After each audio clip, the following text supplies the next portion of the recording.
time ko. Oh my God. Nagkatotoo sa akin, sir. Oh, di ba doon yan?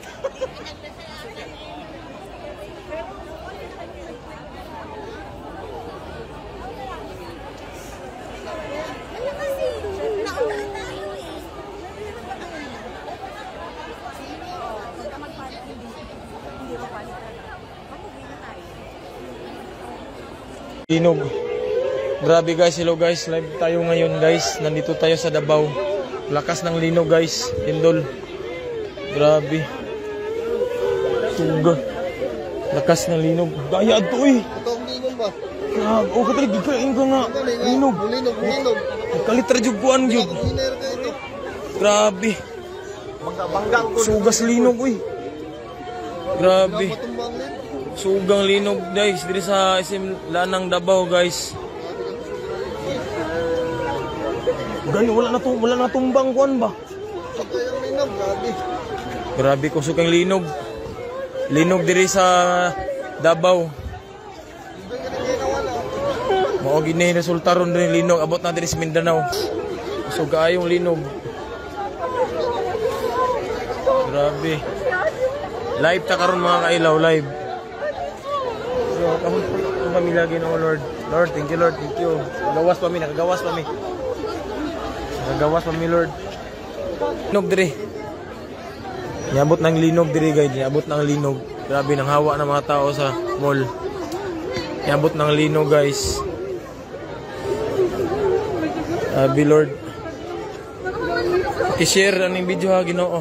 Lord, paki-share sa paki-share. Namit mis taas. Nami sa SMX Convention Center. Nauna ko akong pamilya. Kadi ka kusog first time. Kakusog. Ang lindol. Sus, magnitude 7.6. 7.6 po, mga kailaw. Grabe. Malakas pa dun sa Cebu. Nandito sa Davao. 7.6 magnitude na lindol. Basta nakatok mo na kong mga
Pastor.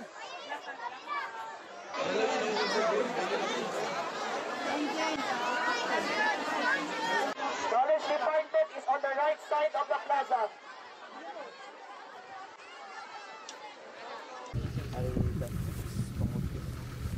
Signal ba na? Drop na. Okay.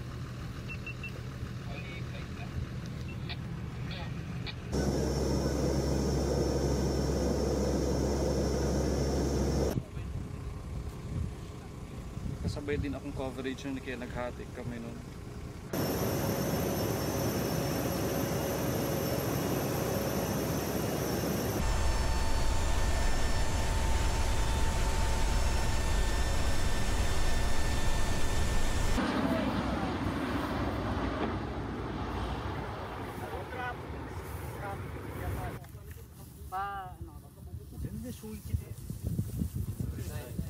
Dami na pala. Ito yung naputol sa kanila. Ito yung practice ng Philippine Air Force para mag-perform ng airdrop. Kasi yung airdrop hindi kasi siya madaling gawin. Kailangan siya ng matinding planning and yung area is clear. Bigat talaga. Dulo kayo tayo. Dulo ka sir.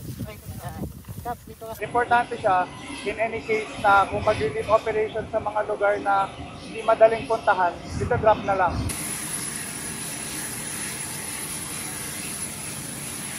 Mutual support. So this is our activity, comparison of capabilities between the two countries.